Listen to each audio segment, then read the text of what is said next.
Komplek Balai Budaya Minomartani Ngaglik Lempu. Inilah Radio BBM, Jaringan Radio Komunitas Yogyakarta.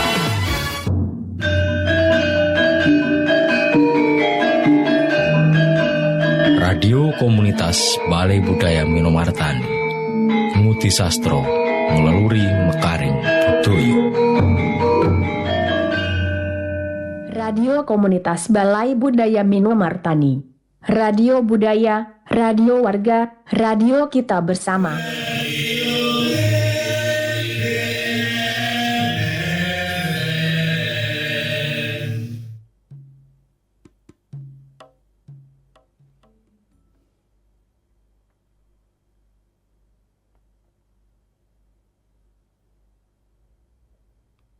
Selamat malam warga budaya, kembali di kesempatan hari ini Rabu Pahing malam Kemis Pon penghujung tahun 25.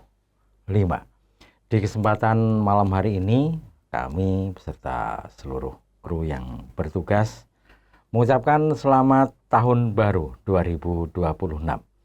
Semoga harapan baik muncul di tahun 2026 sehingga berbagai hal yang barangkali di tahun 2025 ini masih bisa dibenahi, diharapkan tahun depan bisa menciptakan suasana yang lebih baik lagi. Dan di malam hari ini kita akan kembali membahas tentang VOC sebagai instrumen kolonialisme.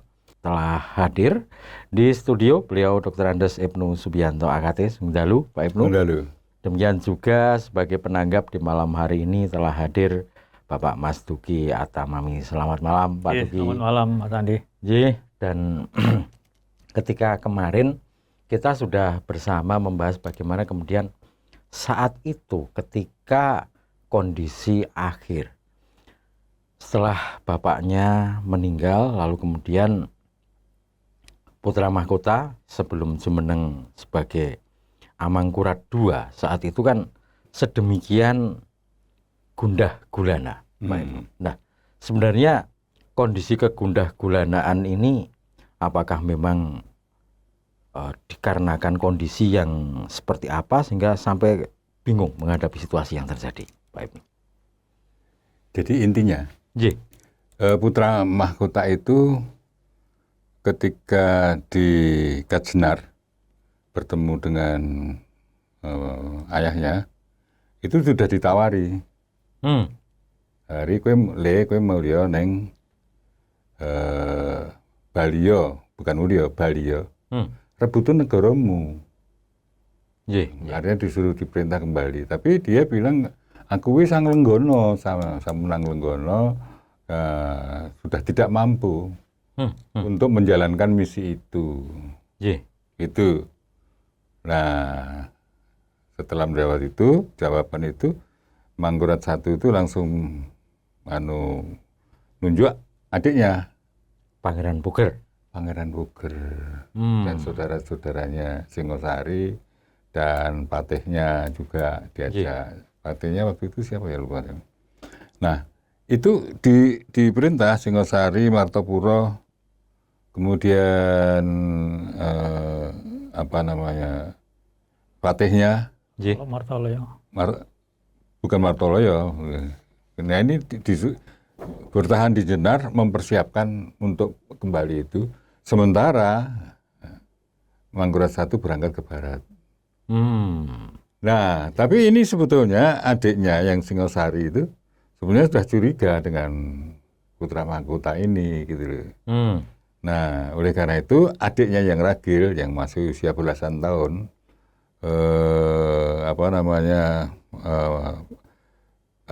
Mataram namanya, pakai Mataram gitu. Arya Mataram itu jadi yang muda wingi putra mahkota dan Arya Mataram.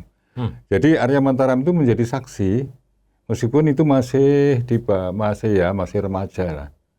Itu ke sana, jadi saksi meninggalnya itu. Bahkan itu pernah ada juga suatu cerita gitu bahwa Mangkurat I itu sebetulnya diracun oleh putra mahkota.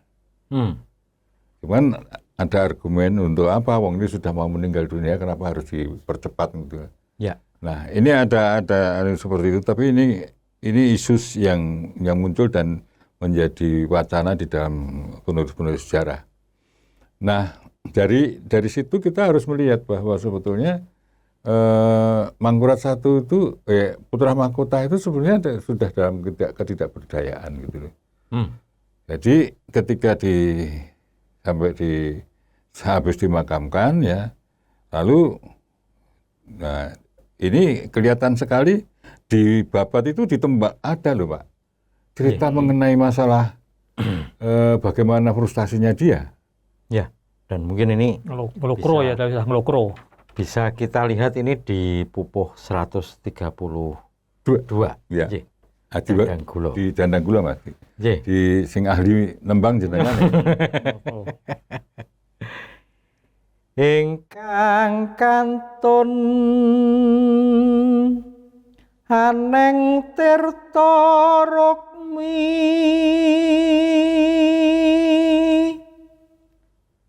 Kanjeng Pangran Dipati Gengbrangta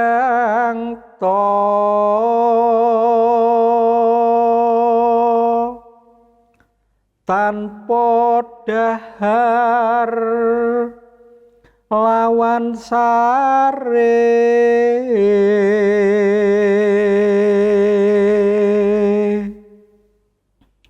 Yoto sang agung wuyung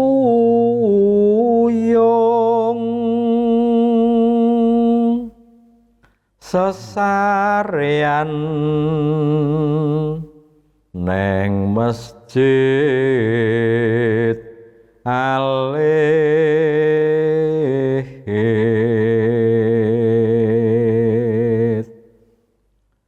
lawan ingkang parepat dian neng dagan tugur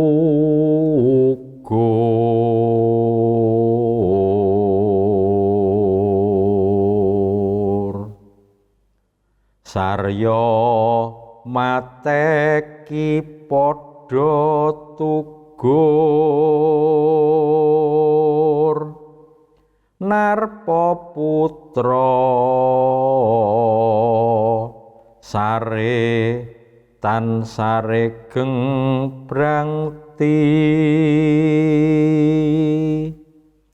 pan lagya rem-rem soto.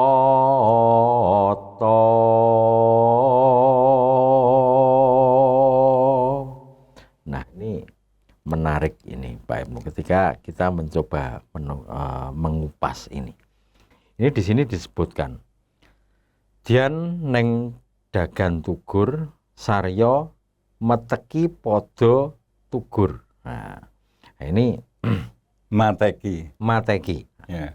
Tapi juga bisa kalau di sini ditulisnya ini mateki itu mungkin dipeteki kakinya. Oh ya, ya. Podo itu kan kaki kan. Ya. Nah, berarti kan mungkin sembari berebah mungkin Dipijeti karo. dipun peteki oleh para parpat yang ada di sini. Ya, Adi Parpak. Adi Parpat itu.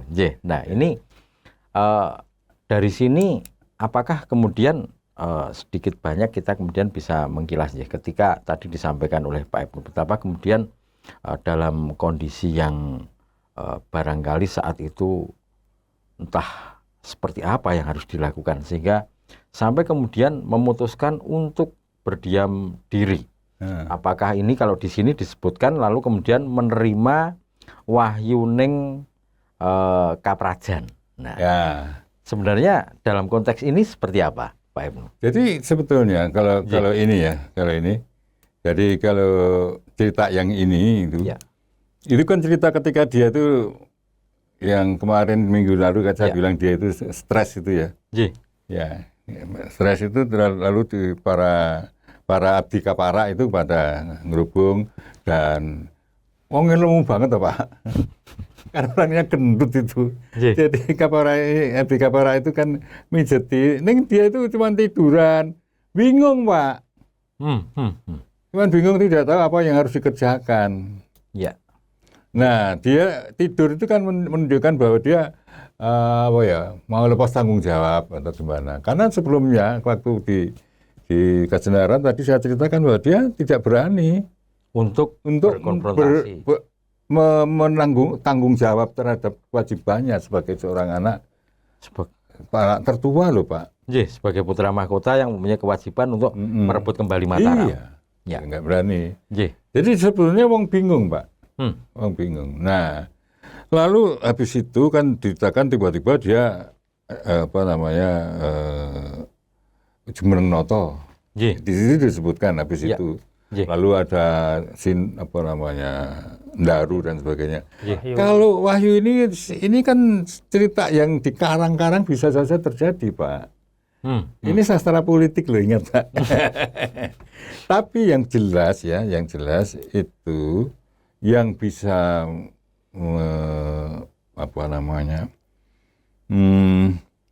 menghibur dia itu Martoloyo. Dan Mondoroko. Ya, itu jelas sekali, Pak. Nah, ya setelah itulah seperti yang kita ceritakan minggu lalu, di situ disebutkan atas usulan dari para mantri, para pejabat ya. Itu diberi nama Amangkurat ingkang Jumeneng wonten ing Toyo Mas. Nah, ini di Podo 14. Ya. Ini jelas di sini disebutkan bahwa Ju Lengser Dampar Darmojo. Dianu aja. Ini kita melanjutkan mengutip tembangnya, pemirsa. Ju Lengser Dampar Darmoyo Swargi ngrasuk peprabon pararya pusaka njeng pangran dipati anom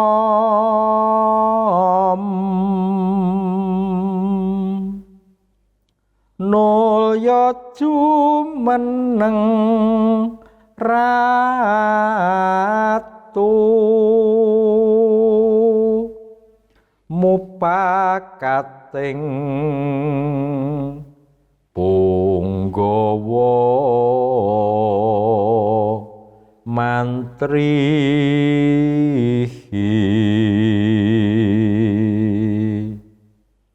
jejuluk njeng suhunan Mangkurat Sayyidin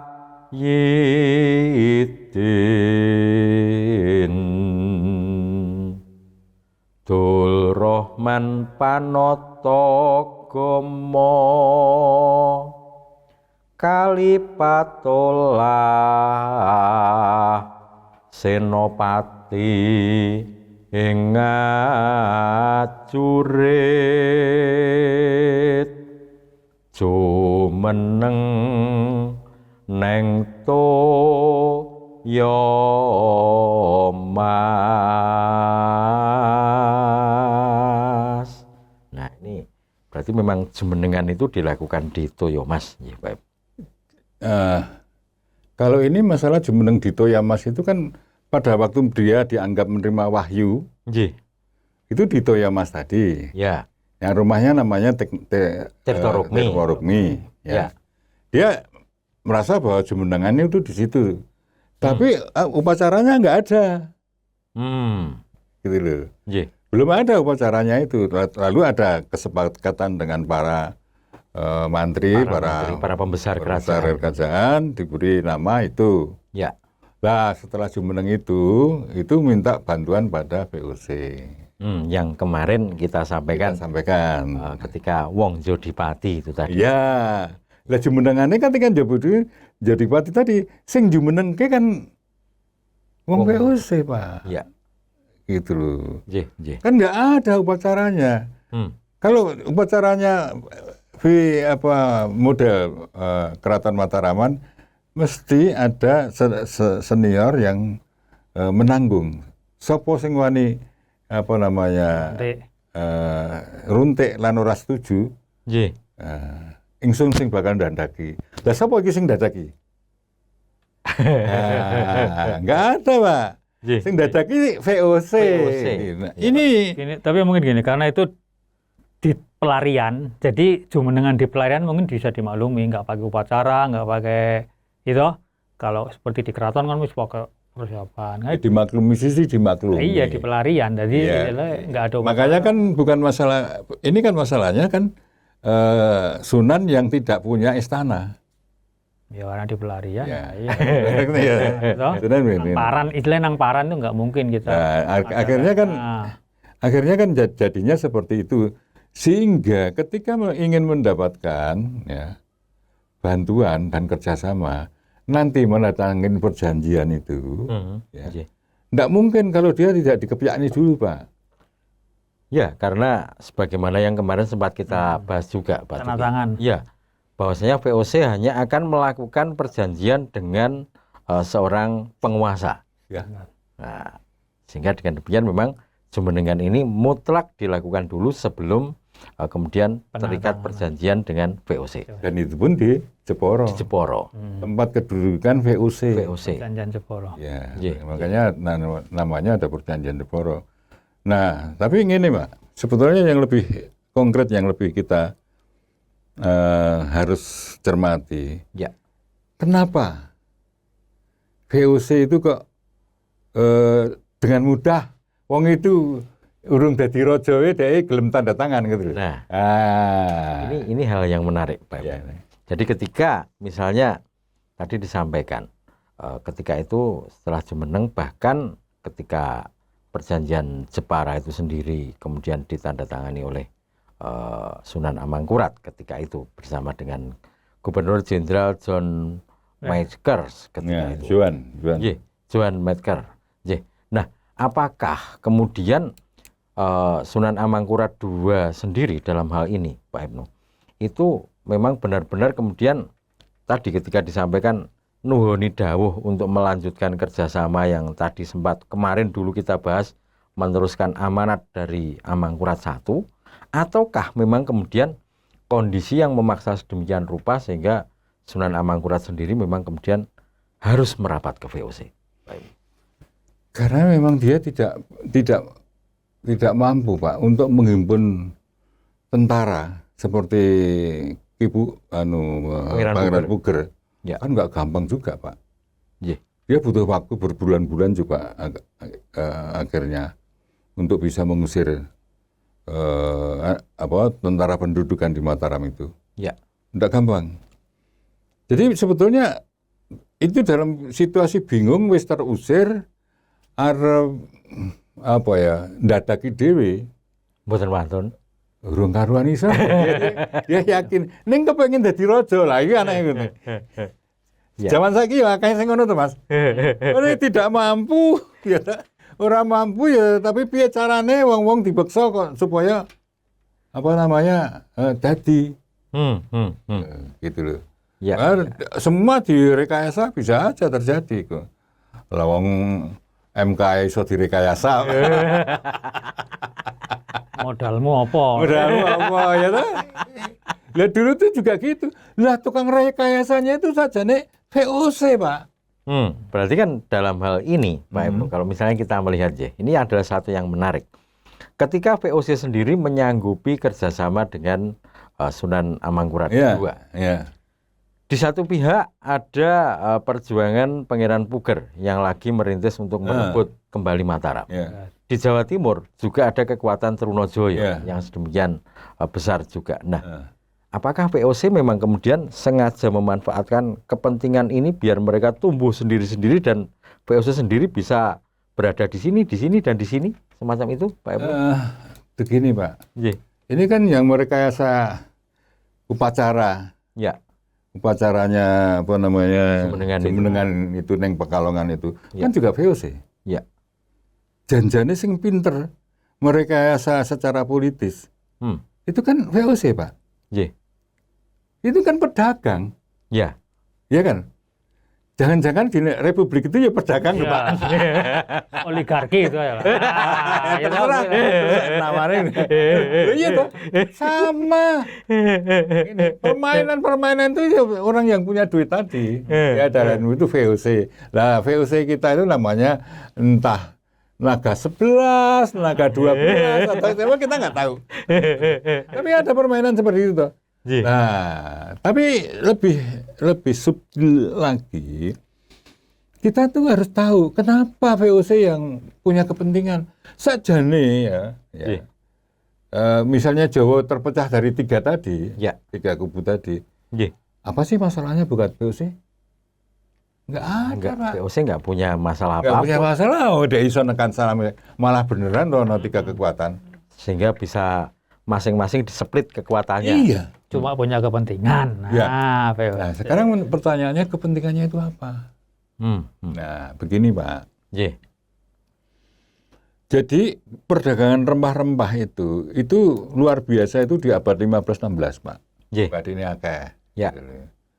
Mulai masuk abad 17 ya, rempah-rempah itu ternyata mereka di daerah Karibia dan sebagainya itu sudah mulai ada rempah-rempah juga.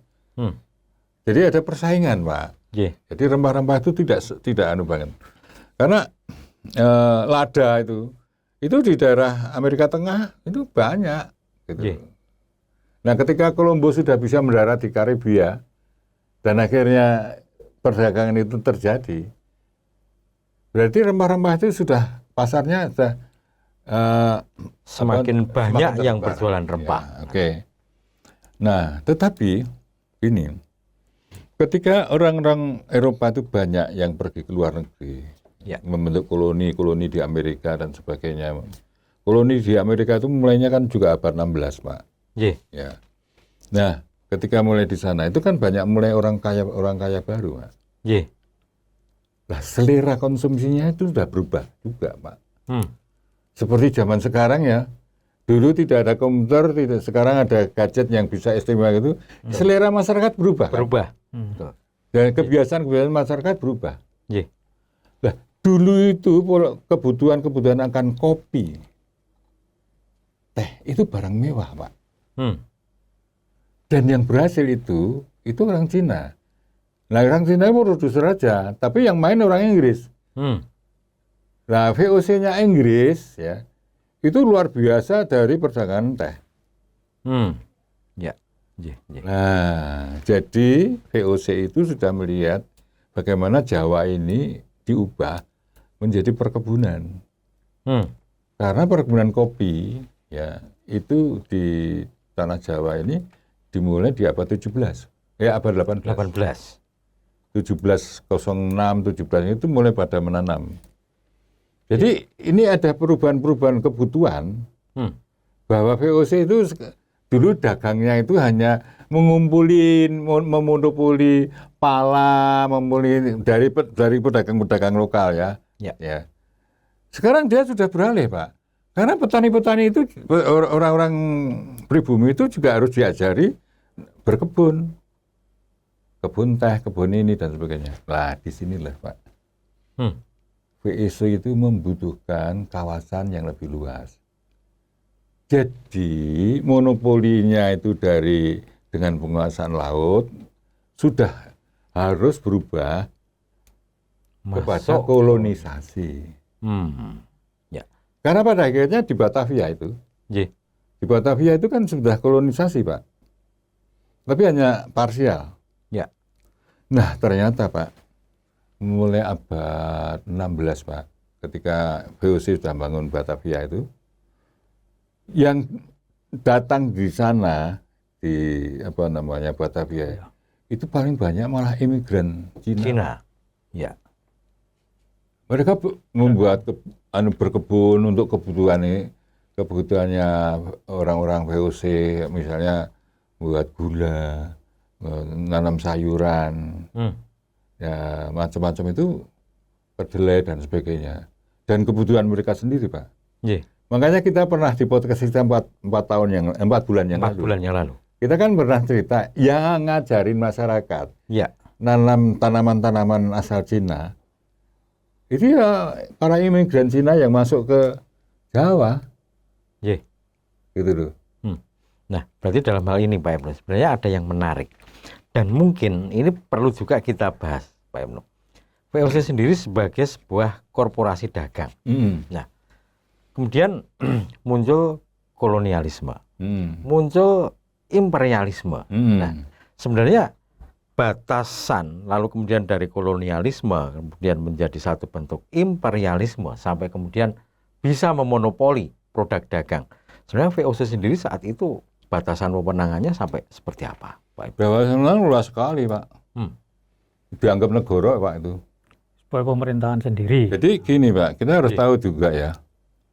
Bukan kolonialisme menciptakan imperialisme. Ya. Tidak. Iya. Tapi imperialisme itu adalah ideologi, Pak. Ideologi. Ya. Jadi imperium.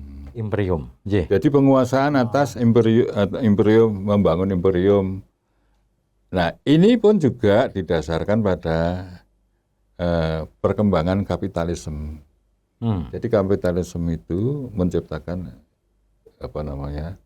imperialisme. Ya. Nah, kenapa?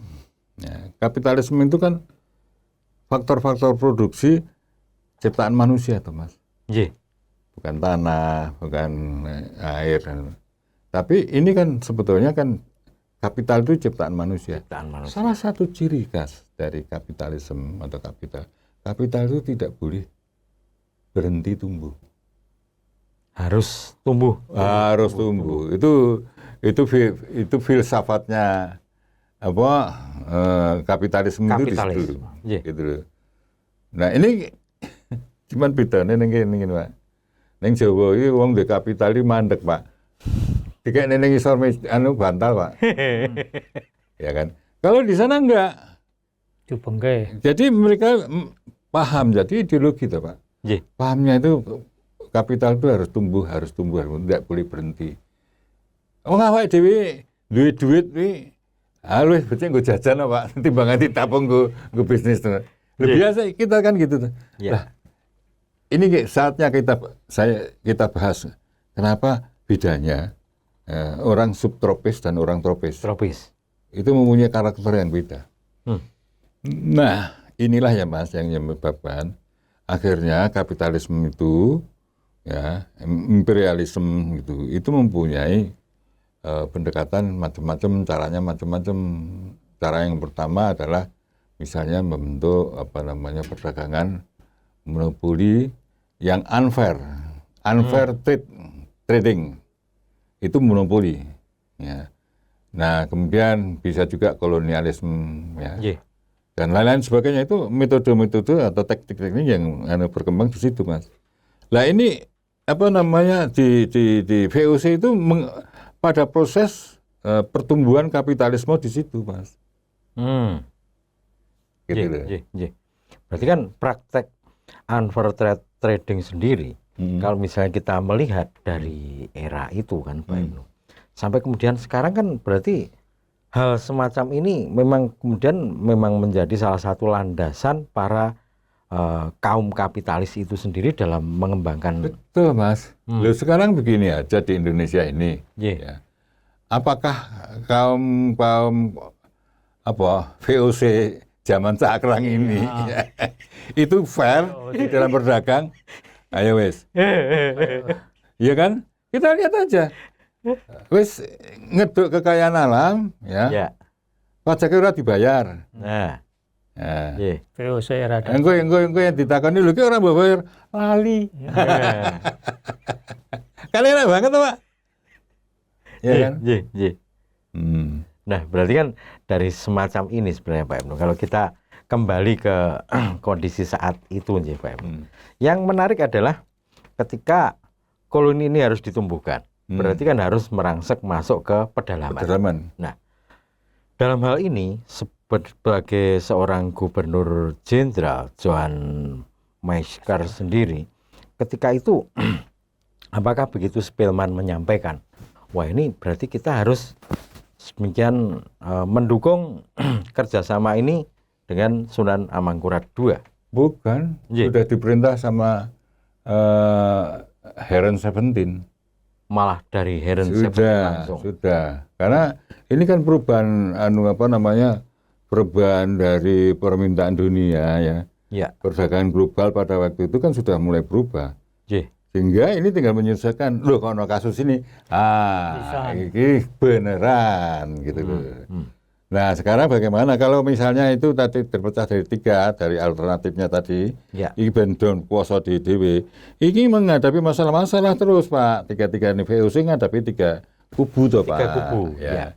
Nah sekarang ini dengan tekniknya yang sangat cerdik itu, ini memang cah pengen jadi ratu, terus lagi bingung gitu, dihapusi Pak. Peralat. Ya diperalat. Nah itu akan terlihat nanti di perjanjiannya Pak.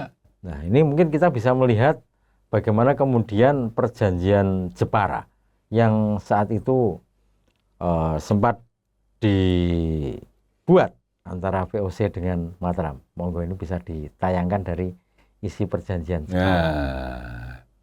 Satu ya VOC itu akan membantu Mataram bukan membantu Mataram disebutkan, akan membantu Mataram untuk mengalahkan Trunojoyo. Nah itu sesuai dengan permintaannya Sunan Gendut tadi. Sunan Amangkurat II. Ya Sunan Gendut. Dua Amangkurat II setuju ya, VOC itu mendapatkan wilayah-wilayah pantai utara, ya, Jawa, dari mana dan sebagainya ya. Dan itu sebagai jaminan yang nanti orang biaya perang Pak. Pinter deh, gitu loh.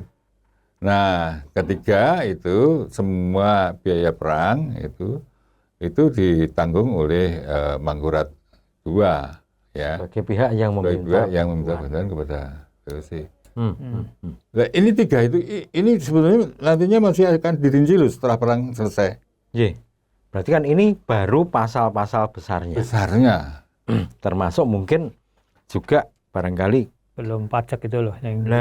Termasuk juga mungkin apakah biaya perang itu kemudian ketika dibayarkan sebagai bentuk hutang itu menumbuhkan bunga dan sebagainya.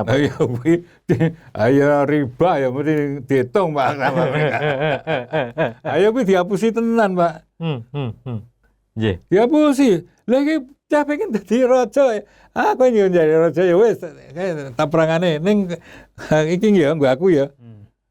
Nggih. Piye Pak? Mulai saat itulah sebetulnya negara dijual. Mataram saat itu, baik. Nah, ketika berarti zaman saiki gege ya ono ngono lho Mas. Iki sing medeni lho. Ono biaya kegaduhan. Iya toh? Ono kegaduhan iki. Biaya kegaduhan. Wartawan wis teliti. Biaya kegaduhan ini larang loh. Biaya kan? Kegaduhan untuk kemudian disebarkan melalui para buzzer-buzzer yang ada, misalnya. Berarti kan sebenarnya konsep kalau dulu misalnya kita melihat bagaimana kemudian satu tolak ukur untuk menyimak perkembangan negara dan juga respon masyarakat. Kalau dulu kan disampaikan dalam satu bentuk kalimat ujaring mbok bako sinambi woro. Nah, berarti sekarang melalui medsos barangkali. Iya. Dulu ada Jody Pati, sekarang ada Jody HP.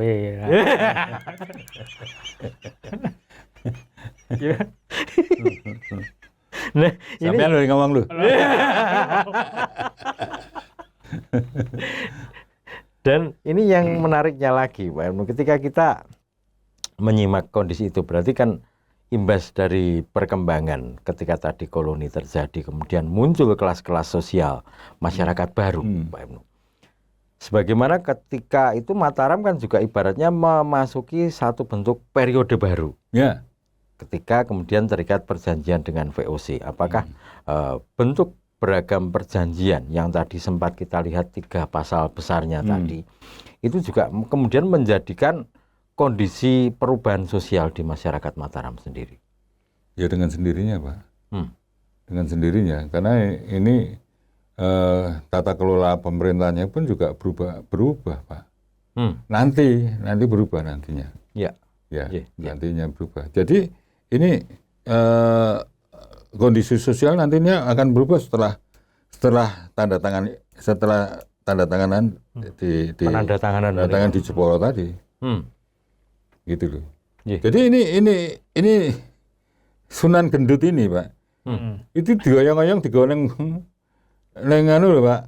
Neng Jeporo kon tanda tangan neng Jeporo. Nggih. Sowan Ndoro gubernur lho, Pak. Bayangkan seorang raja harus tanda tangan sendiri datang ke sana.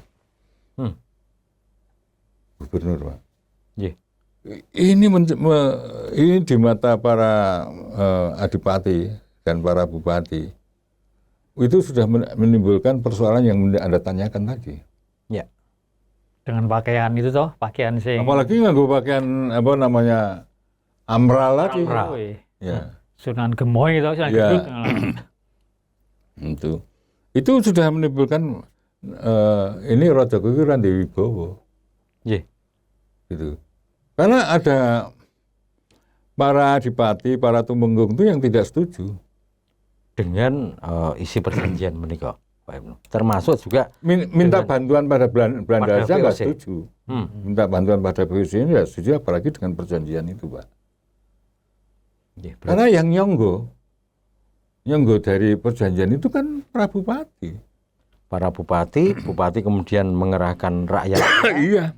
Dan kemudian kembali lagi rakyat dalam hal ini yang menjadi sumber dari dan juga sumber sekaligus imbas dari perjanjian yang dibuat, Pak Ibnu. Betul, karena itu nanti itu rinciannya itu ada, Pak. Itu kalau nggak salah itu ditagih pada zaman oleh Kapten Tak itu sebesar 2 juta gulden Belanda. Gulden, Pak. Gulden. Ya. 2,5 juta gulden, Pak. Itu totalnya itu. Itu belum dibayar, Pak. Jadi Belanda itu ya mencurigai. Iki wong cara stres ya, engko yang bayar piye.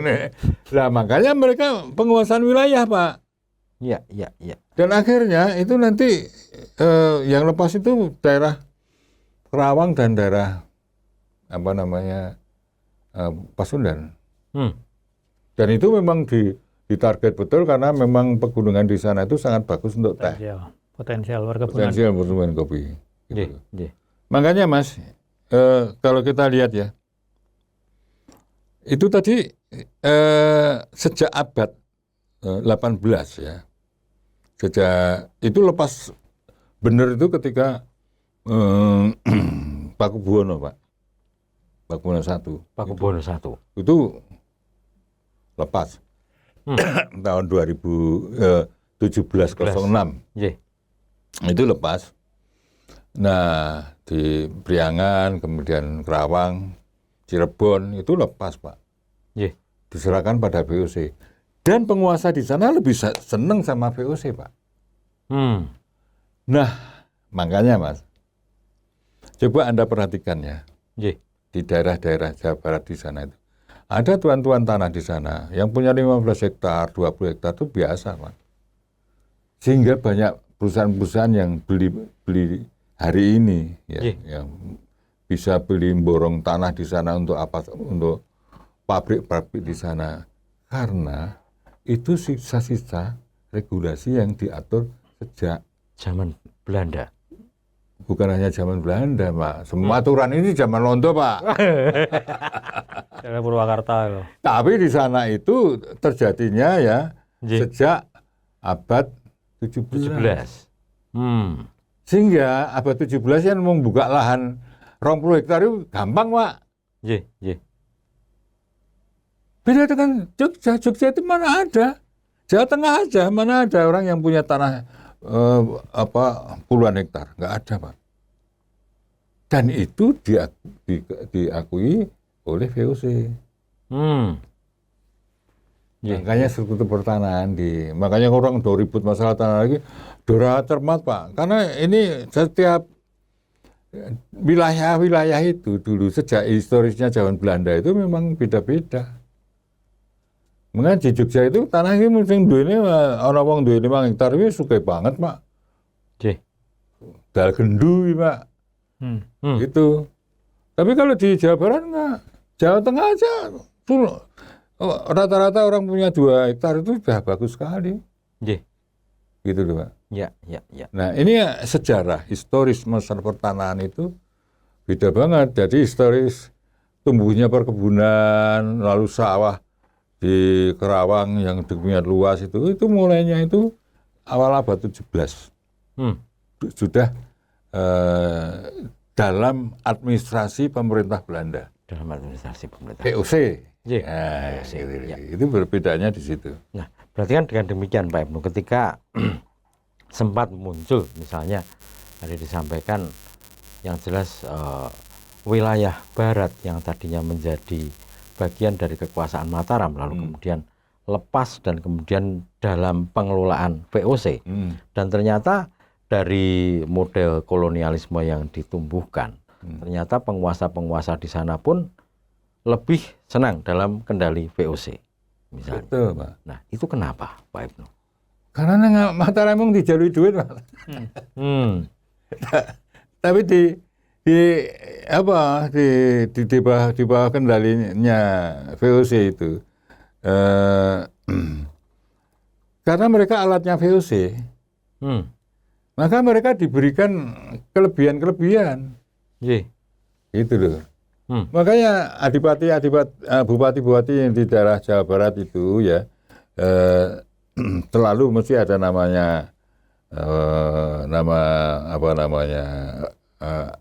Ajengan, Raden dan sebagainya kan. Nah, tapi itu diprotek turun-temurun Pak sama VOC. Yang mereka butuhkan ada kestabilan Pak. Stabilitas. Ya, gitu loh. Nah, itu jadinya seperti itu. Pertanyaannya, pengulangan sejarah kondisi Mataram waktu itu negara, apakah sekarang sedang terjadi pengulangan sejarah loh ya? Negara saat ini seperti negara antara ada nanti ada. Begini Pak, ini saya kan punya teman namanya Anar Gonggong, sejarawan.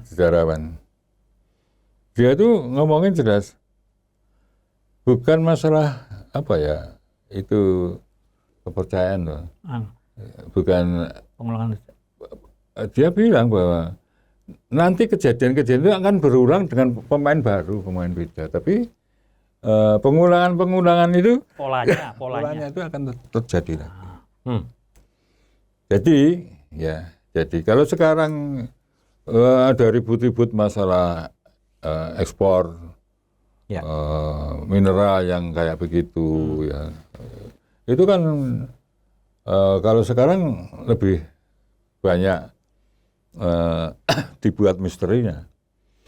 Tapi kalau zaman VOC itu malah enggak Pak. Gamblang ya. Dia sing kuasa Pak. Iya gamblang. Sekarang kan abu-abu. Iya abu-abu. Ono bandara iki jane bandarane sapa gitu. Iya. Ya kok abu-abu to kuwi. Iki bandarane sapa? Ijine kondo ngene jen. Podcast kita kalau di stop ini loh Pak. Lagi bandarane sapa? Ya bener Pak, abu-abu sekarang dulu transparan. Iya. Dan mungkin sebagaimana barang mineral yang sekarang menjadi salah satu barang ekspor. Dulu juga kita bahkan sempat muncul ketika itu perdagangan garam. Itu kan juga menjadi salah satu barang dagangan yang saat itu benar-benar menjadi sesuatu yang berharga juga. Ya. Nah, apakah hal semacam ini kalau tadi disampaikan juga oleh Pak Ibnu ketika Pak Anar Gonggong sendiri menyampaikan ya ini semua bisa jadi nanti akan berulang misalnya. Nah, pola-pola semacam ini sebenarnya apakah kemudian tidak pernah menjadi satu pertimbangan agar kemudian dulu pernah kita itu kejeglong karena seperti ini.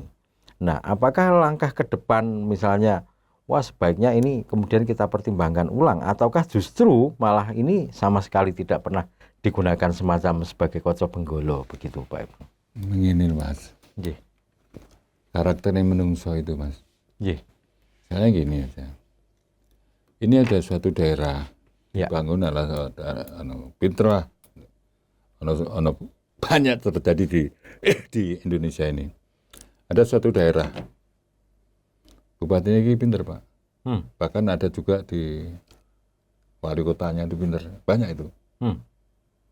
Daerah itu tumbuh, kota itu tumbuh, ini tumbuh, dan perekonomian jalan. Tapi kemudian setelah itu tumbuh, sing datangnya ya bajingan bareng. Orang wong sing apik kabeh to, Pak. Istilahnya ketika gula itu muncul ya mungkin ada semut geni, ada kemudian semut geramang, ada ngangrang. Loh, Mas, sing wong nakal-nakal ki ora pengusaha-pengusaha aja sing nakal. Iya. Nih ya sing berseragam-seragam ki ya do pengen nang kono, Mas. Jadi positioningnya ini, makanya pernah Profesor Mahfud itu mengatakan bahwa masalah rekrutmen para pejabat berseragam itu Pak, itu yang harus diawasi, dikendalikan. Karena daerah-daerah yang makmur, ya, sampean misalnya bupati memakmurkan baru sampean ya. Yang pejabat berseragam itu datang di situ ya itu. Ini yang menentukan kan orang lain, bukan sampean, Pak. Ya. Benar nggak? Iya, penempatan wong lain. Ha iki sing nggon apik-apik iki tak lelang, Pak. Kayak aku sing mutusne. Dadi mafia. Tak lelang, Pak. Nggih.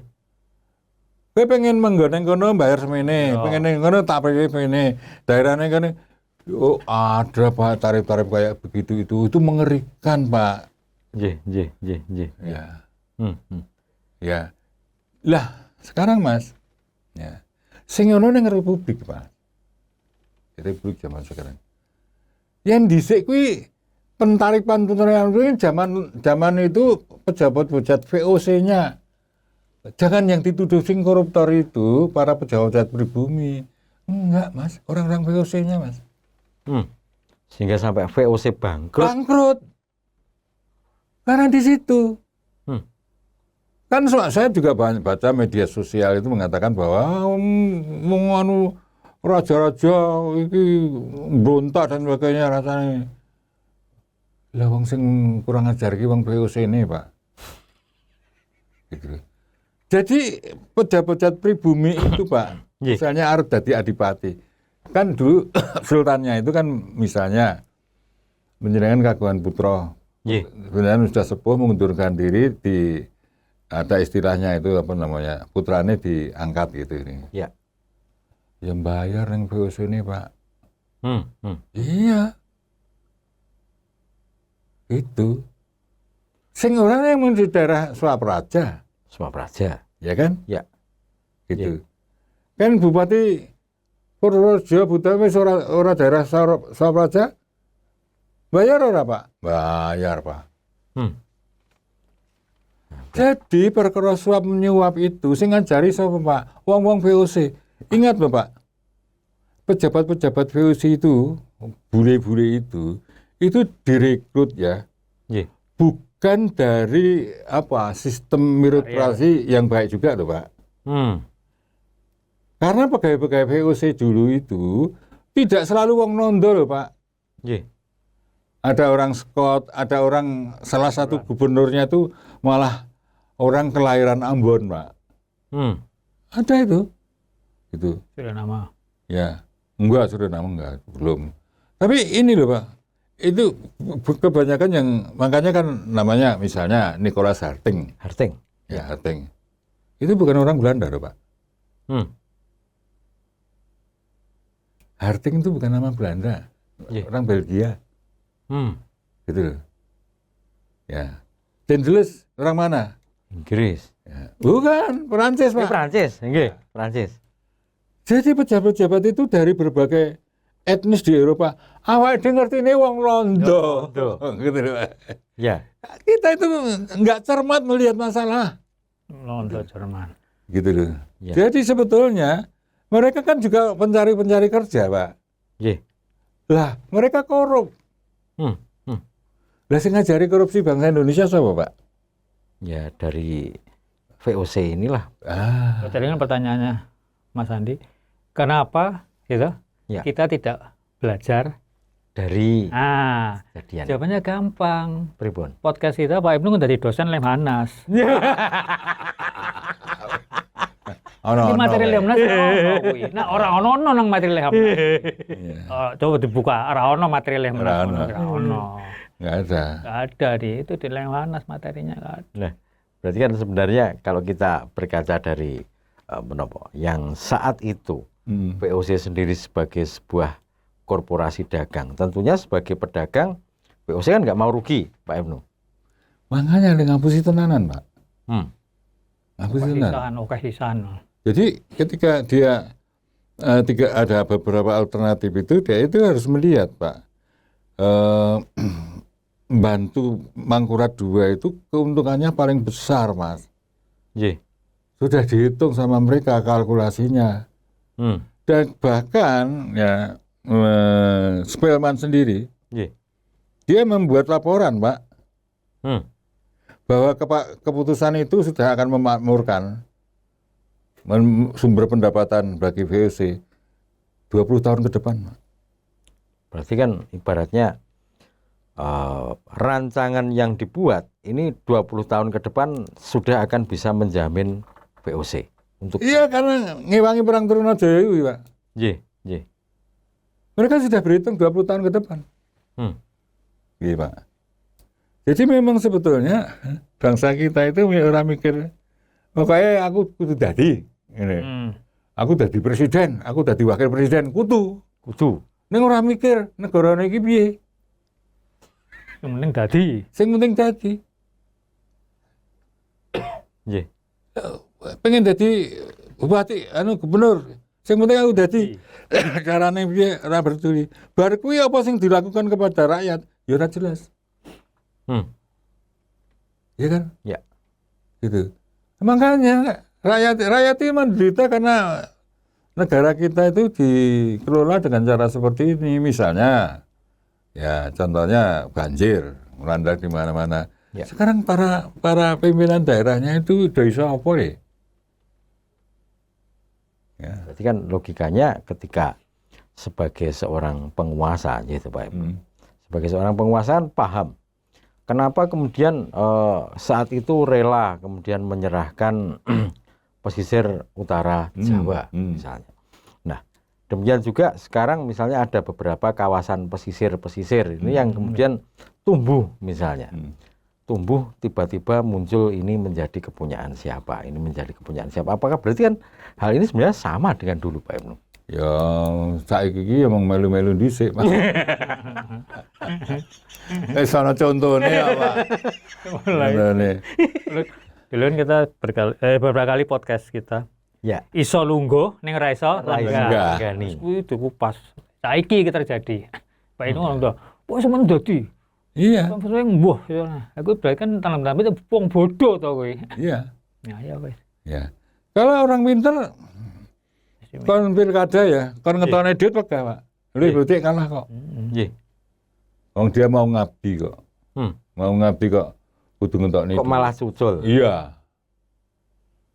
Dan karena opininya yang dibangun itu bupati niki arep nyolong, arep sugih, arep apa, makanya kowe kudu bayar aku pemilih. Gitu. Ya. Jadi kalah. Seperti VOC tadi kan sudah bisa berhitung. Ya. 20 tahun ke depan aku entuk iki. Sekarang ya berhitung aku sesuk iki dadi ngene, aku kira-kira 5 tahun ki piye? Bali ora ya. Yang dihitung kuwi dudu dihitung sekian tahun ke depan apa yang harus saya perbuat untuk rakyat. Nah, itu enggak. Iya. Nah, itu. Berarti ngerti teori ini tuh, Pak. Lalu kan dalam hal ini sebenarnya kalau misalnya kita mencermati nggih, kalau dulu misalnya untuk menjadi seorang penguasa, mereka merangkul VOC. Nah, sekarang di sistem demokrasi kita, biaya demokrasi ini kan juga sedemikian besar, Pak Ibnu. Misalnya harus, tadi yang disampaikan oleh Pak Duki, misalnya, aku pengen madeg jadi bupati misalnya. Nah, apakah lalu kemudian biaya-biaya demokrasi ini yang muncul untuk misalnya ketika pengen madeg jumeneng itu tadi, itu juga yang kemudian membuat, waduh ini juk piye, sebagaimana tadi disampaikan Pak Duki, Pak Ibnu. Gini loh, sampean ngomong biaya demokrasi berarti sampean tim sukses, Mas. Wah, mboten, Pak. Karena ini pola pikirnya tim sukses, Mas. Oh, ngaten. Iya kan? Biasanya ngono. Nah, mereka itu untuk memenangkan itu ada biayanya. Lah, kalau sudah berpikir seperti itu, Mas, itu kan untung rugi. Transaksional berarti, Pak. Transaksional. Gitu. Zaman dhisik ya ngono, Mas. Nggih. Ning bayare ning pejabat VOC. Ya. Sing dadekke. Iya. Soalnya nggak ada pemilu waktu itu. Waktu itu nggak ada pemilu ya. Kan di sana di level-level asisten Medono, untuk Rosten itu Pak. Kemudian apa namanya lurah dan sebagainya itu. Ya gitu. Yang saya dari ibu itu kan lurah Pak. Orang kuat bayar ya diganti Pak. Nah, ganti Pak. Berarti kan dengan demikian sebenarnya pola-pola imbas dari kolonialisme yang terjadi saat itu. Berarti kan di Mataram sendiri memang kemudian terjadi perubahan-perubahan struktur yang ada kelak ke depannya. Betul Pak. Karena misalnya begini ya. Ini cerita mengenai analisnya orang Belanda, orang-orang VOC ya terhadap tentara Mataram dan Batak Mataram. Ketika Putra Mahkota itu kalah di Gegodok itu, ya, itu mereka itu kan kemarin kita ceritakan kan, orang VOC ini nggak percaya, karena sifat dan karakternya orang Jawa itu ketika perang nggak mau mundur, lebih baik mati. Kok ini kalah? Ada apa? Nah ini ketahuan bahwa Putra Mahkota itu sing salah. Sehingga dia pelajari betul karakternya lawannya itu. Makanya dia itu memilih Putra Mahkota itu ya untuk menjadi Sunan. Sing iso dikadaldi. Nah, berarti kan perhitungan. Jadi sing pinter itu VOC-nya. Karena peluang itu nampak ibaratnya Pak Ibnu. Peluang itu nampak ibaratnya ketika paribasa mengatakan pucuk dicita ulam pun tiba. Nah, itu kesempatan ini memang muncul dan ditangkap dengan baik. Ditangkap dengan baik. VOC pinter. Kenapa kalau Pangeran Puger? Wah, kita pinter ya, repot wi. Gitu loh. Wah, aku repot, aku bisa menguasai Jawa. Ya. Lah, sedangkan kenapa dia tidak Trunajaya? Nah, Trunajaya backupnya, ketika backupnya meninggal dunia ya malah masalah, Pak. Gitu loh. Nah, jadi hal seperti ini ya. Ketika VOC itu mencermati intelnya masuk dan sebagainya, itu untuk menganalisis situasi, Pak. Sehingga decisionnya benar. Nah, itu nih. Dan ya, di dalam strategi perang, dalam interaksi negara satu dengan negara yang lain, antara perusahaan satu yang perusahaan yang lain ya. Kalau ada perusahaan kalah dalam persaingan itu bukan yang hebat itu pesaingnya itu, Pak. Tapi gobloknya perusahaan itu, Pak, bisa kalah. Gitu loh. Begitu juga kalau perusahaan kita itu negara kita itu bersaing, perang, kalah ya. Bukan lawannya yang hebat. Kita yang bodoh. Karena bagaimanapun juga kita yang mempunyai negara tentunya juga lebih memahami tentang kondisi negara. Seperti itu. Dan yang menarik lagi, ke depan di tahun 2026 ini akan kita bahas ini. Sebenarnya instrumen kolonialisme yang kemudian dirintis oleh VOC saat itu untuk semakin menajamkan perannya dalam campur tangannya dalam kerajaan-kerajaan di Nusantara, terlebih saat ini adalah kita lebih fokus kepada Mataram misalnya. Nah, kita akan berjumpa lagi berarti pada 6 Januari tahun 2026. Pak Ibnu. Yeah. Matur nuwun rawuhipun Pak Ibnu. Terima kasih Pak Duki telah hadir di kesempatan malam hari ini, dan warga budaya. Tentunya banyak hal yang kemudian di akhir 2025 ini bisa kita petik sebagai satu bahan ke depannya agar kita bisa melangkah dengan lebih baik lagi. Terima kasih atas perhatiannya. Matur nuwun, tetap lestarilah budaya Nusantaraku dan rahayu. Nuwun.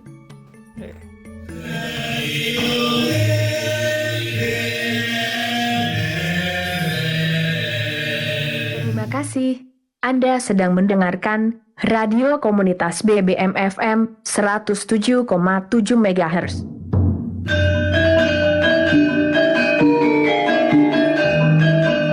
Radio Komunitas Balai Budaya Minomartani, Muti Sastro, Ngelaluri Mekaring Budoyo. Radio Komunitas Balai Budaya Minomartani. Radio Budaya, Radio Warga, Radio Kita Bersama.